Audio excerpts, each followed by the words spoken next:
தமிழ் சினிமாவில் முன்னணி நடிகர்களில் ஒருவரான விஷால் செல்லமே படம் மூலமாக சினிமாவில் ஹீரோவாக அவதாரம் எடுத்தார். சண்டைக்கோழி, திமிரு, தாமிரபரணி, மலக்கோட்டை, பூஜை, துப்பறிவலன் என்று பல ஹிட் படங்களை கொடுத்தார். கடைசியாக மதகஜராஜா என்ற காமெடி படத்தில் ஹிட் கொடுத்தார். இப்போ துப்பறிவலன் 2 படத்தில் நடித்து வருகிறார். இந்த படத்திற்கு பிறகு வேற எந்த படமும் அவருக்கு கைவசம் இல்லை. இந்த நிலையில்தான் விஷாலுக்கு திருமணம் நடக்க இருப்பதாக சமூக வலைதளங்களில் தகவல் பரவியது. இதற்கு காரணம் நடிகர் சங்க கட்டடம் கட்டி முடித்த பிறகுதான் திருமணம் செய்து கொள்வேன் என்று விஷால் கூறியிருந்ததுதான். அப்போது நடிகர் சங்கம் கட்டி முடிக்கப்பட்டதா என்றால் இல்லை. ஆனால் அதற்கான வேலைகள் விறுவிறுப்பாக நடைபெற்று வருகிறது. மேலும் முடிவடையும் தருவாயில் இருப்பதாகவும் சொல்லப்படுகிறது. இன்னும் 2 மாதங்களுக்குள்ளாக நடிகர் சங்க கட்டட கட்டுமான பணிகள் அனைத்தும் முடிந்து திறப்பு விழா நடத்தப்படும் என்று எதிர்பார்க்கப்படுகிறது.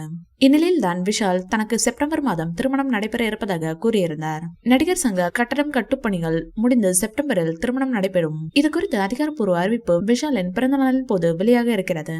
இது குறித்து விஷால் அவர்கள் கூறியிருப்பதாவது: வரும் ஆகஸ்ட் 15ஆம் தேதி சுதந்திர தினத்தை முன்னிட்டு நடிகர் சங்க கட்டடத்தின் திறப்பு விழா நடத்த திட்டமிடப்பட்டிருக்கிறது. ஆகஸ்ட் 29ஆம் தேதி எனது பிறந்தநாள் என்பதால் அந்த நாளில் திருமணம் குறித்த அறிவிப்பை வெளியிடுவேன். என்னுடைய திருமணம் காதல் திருமணமாக இருக்கும். சில மாதங்களாக காதல் கதை ஓடிக்கொண்டிருந்தது. என்னுடைய காதலி யார் என்பது குறித்து நான் சில மாதங்களில் அறிவிப்பேன் என்று கூறியுள்ளார். கடந்த 2004ஆம் ஆண்டு நான் சினிமாவிற்கு வந்தேன். இப்போது 21 வருடங்கள் கடந்துவிட்டது. மக்கள் தான் என்னுடைய சொத்து. அவர்கள் இல்லை என்றால் நான் இன்று நடிகராக இருந்திருக்க முடியாது என்று கூறியிருக்கிறார். வேதம் படத்தில் நடிகர் அர்ஜுனிடம் உதவி இயக்குநராக பணியாற்றினார். அதன் பிறகுதான் செல்லமே படம் மூலமாக நடிகரானார் என்பது குறிப்பிடத்தக்கது. இந்த வீடியோ பிடிச்சிருந்தா லைக் பண்ணுங்க, ஷேர் பண்ணுங்க. மேலும் விஜய் சார் பற்றிய தகவல்களுக்கு எங்க சேனலை சப்ஸ்கிரைப் பண்ணுங்க.